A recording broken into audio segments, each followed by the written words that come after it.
लोक साहित्य के स्वरूप एवं विशेषताओं का वर्णन करें।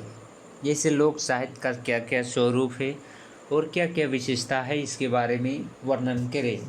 यह सेमेस्टर 6 हिंदी ऑनर्स DSE 3 का चैप्टर नंबर 1 का क्वेश्चन है, जिसमें आपको लोक साहित्य के बारे में DSE 3 में पढ़ना होगा। लोक साहित्य के बारे में, कैसी उत्पत्ति हुई थी, कैसे विकास हो रहा है, उसके बारे में।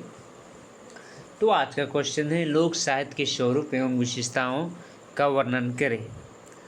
उत्तर, स्वरूप। जैसे क्या क्या स्वरूप है। लोक साहित्य समग्र लोक के राग विराग, हर्ष विवाद, सुख दुख, सहज अकृत्रिम स्वाभाविक सरस अभिव्यक्त है।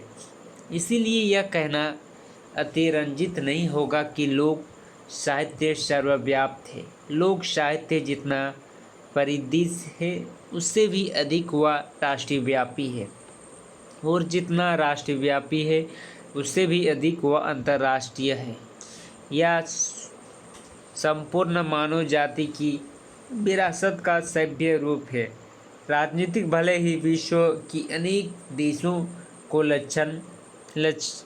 लक्ष्मण रेखा में विभाजित करता है। जैसे विश्व के अनेक देशों को लक्ष्मण रेखा में विभाजित मतलब क्षेत्रफल अनुसार विभाजित करता है, वैसा ही लेकिन लोक साहित्य शुद्ध राजनीति के इस प्रकार की विभाजन रेखा को स्वीकार नहीं करता है। इसका मतलब कि लोक साहित्य जैसे कि हर जगह का क्षेत्र, जैसे जो दूसरा राज्य हो और दूसरा राज्य के बीच में जो सटे हुए गांव रहता है, उसकी संस्कृति सभ्यता एक ही समान होती है, उनकी लोक साहित्य एक समान होता है। इसलिए कहा जाता है कि लोक साहित्य इसमें विभाजन नहीं करता है, वह समस्त मानव जाति का समान विरासत में भगवत एकता के रूप में विद्यमान है। महाकवि बिहारी के द्वारा लिखित दोहा से उसका आश्रयदाता राजा को भले ही कर्तव्य पथ की प्रेरणा मिली हो। नहीं पराग नहीं मधुर मधु, नहीं विकासु इति काल, अली कली ही सो बंदो आगे कौन हवाल।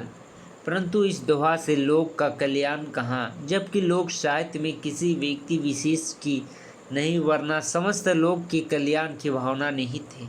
लोक साहित्य की व्याख्याति प्रसार एवं लोकप्रियता का आधार शिव ही है। लोक साहित्य सुंदरम तत्व से युक्त है। जैसे शिव सत्यम शिवम सुंदरम शब्द है, वैसे ही लोक साहित्य सुंदरम तत्व से युक्त है। मानव स्वभाव से ही सौंदर्य प्रिय है, परंतु वस्तु में सौंदर्य देखना उनका स्वभाव है।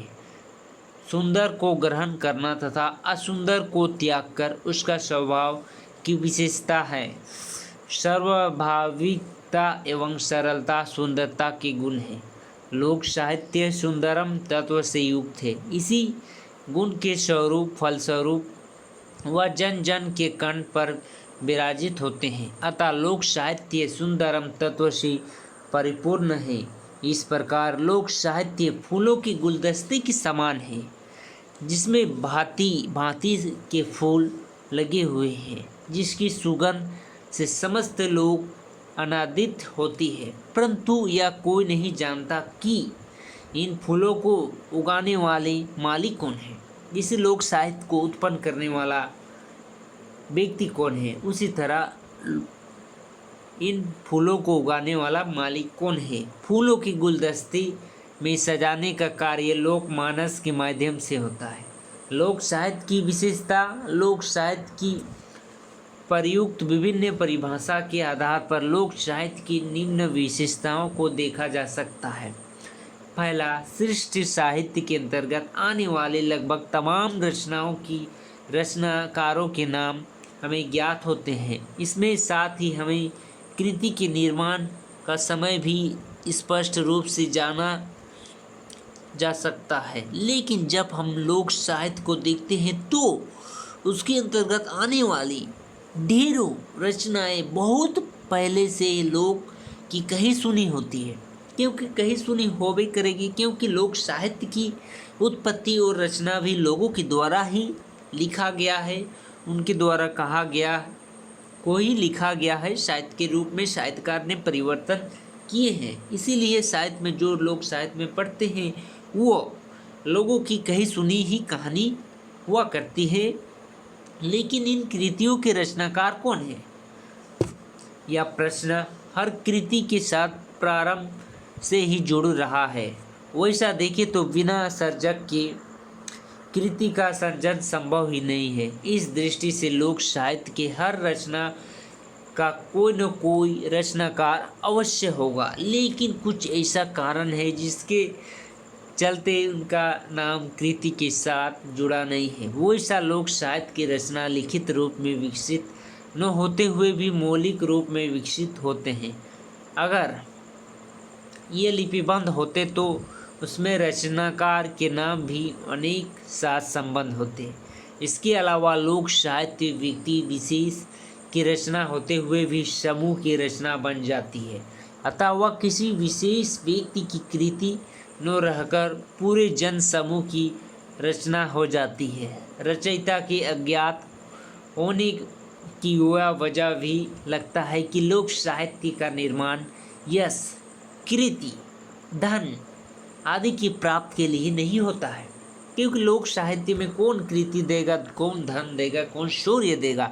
लेकिन वह लोक साहित्य का निर्माण लोगों द्वारा, भूतपूर्व लोगों द्वारा उनकी सभ्यता, उसकी संस्कृति को अगले वंश के लिए एक लिपिबद्ध करके रखा जाता है, जिससे कि वह अपने वंश के बारे में जान सके कि हमारे पूर्वज किस तरीके से संस्कृति, किस तरीके से सभ्यता, किस तरीके की गान किया करते थे। इसी को सुरक्षित करने के लिए लोक साहित्य का निर्माण किया जाता है, जो कि इसका सृजन का एक प्रयोजन होता है। सर्जक का नाम अवश्य ज्ञात होता है। सर्जक मतलब कौन इसका सृजन किया है और कौन इसे बनाया है, उसका नाम अवश्य ज्ञात होता है। लेकिन एक दो चीज़ में इसका ज्ञात होना असंभव है, लगभग असंभव के समान है, क्योंकि वह आदमी दुनिया में है या नहीं है यह भी मालूम करना लगभग असंभव है।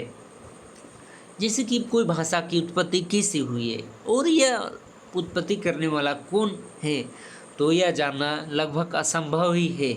इन्हीं कारणों के चलते इन्हें निर्माण का काल भी ज्ञात नहीं होता है। पहला है मौखिक परंपरा। लोक साहित्य की सृष्टि का मुख्य अंतर यह है कि सृष्टि साहित्य लिपिबद्ध होता है, जबकि लोक साहित्य अलिखित यानी मौखिक रूप में पर्याप्त होता है और सुरक्षित रहता है। वैसे आज प्रचुर मात्रा में लोक साहित्य की किताब छपकर प्रकाशित हो चुकी है, लेकिन यह कार्य लोक साहित्य के संकलनकर्ताओं की लोक साहित्य की बिखरी हुई रचनाओं का संग्रह करके दिया है। उनके निर्माण का मूल प्रक्रिया तो मौखिक ही है। दूसरा, निरंतर परिवर्तन। जिससे लोक साहित्य का निरंतर परिवर्तन हो रहा है उसके बारे में है। मौखिक होने की वजह से लोक साहित्य में परिवर्तन की संभावना ज़्यादा रहती है। सृष्टि साहित्य लिखित है, इसीलिए जो लिखा गया है उसमें लिखा गया है वो आगे चलकर वैसा के वैसा रहता है, जबकि लोक साहित्य मौखिक है, इसीलिए समय समय पर इसका कथों में बदलाव होते रहता है।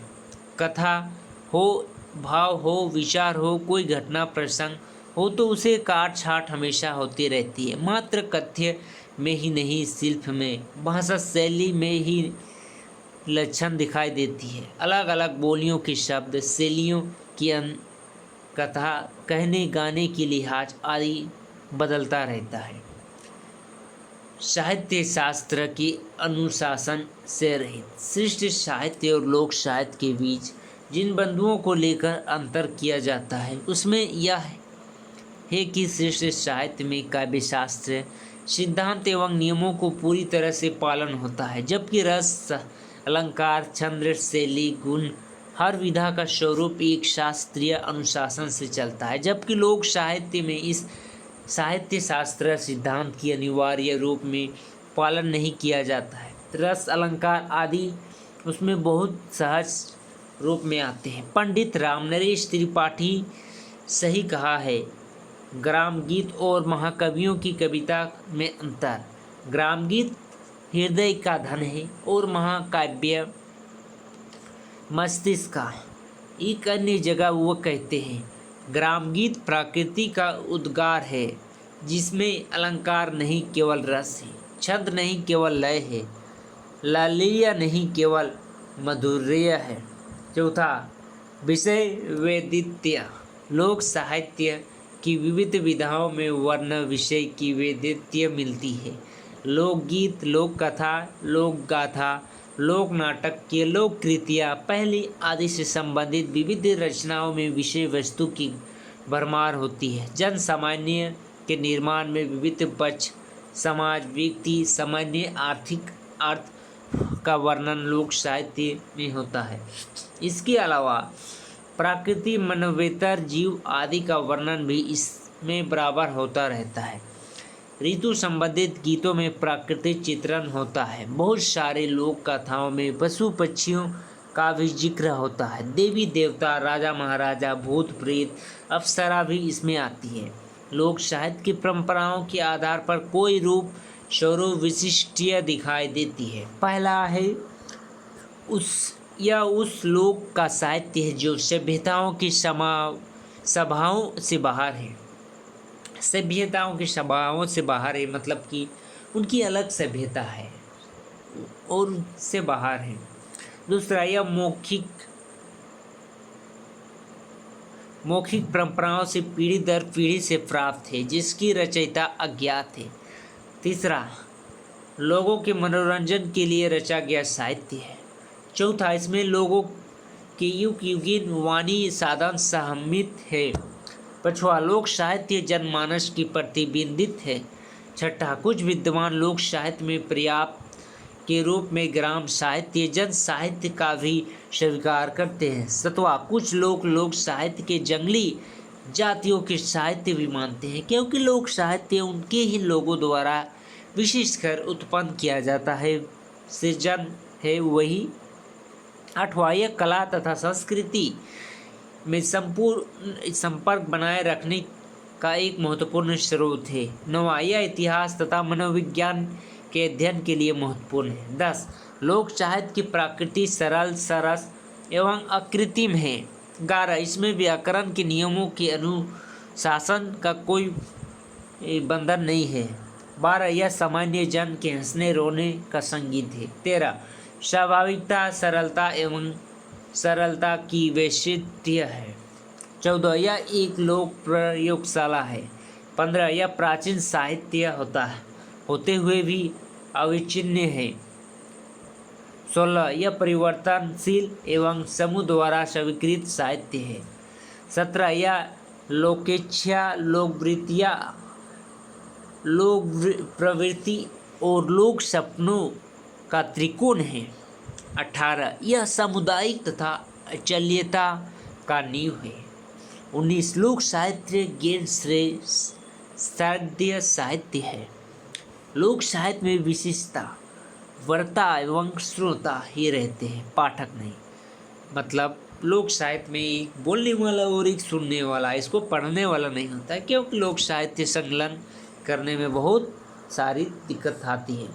लोक साहित्य प्रंथ ग्रंथ मिश्रित चंबुक काव्य है। ये थी लोक साहित्य की विशेषता एवं लोक साहित्य में इसको कैसे, इसकी क्या क्या विशेषता है उनके बारे में सारी जानकारी थी। लोक साहित्य की विशेषता एवं विशेषताओं के स्वरूप वर्णन आदि।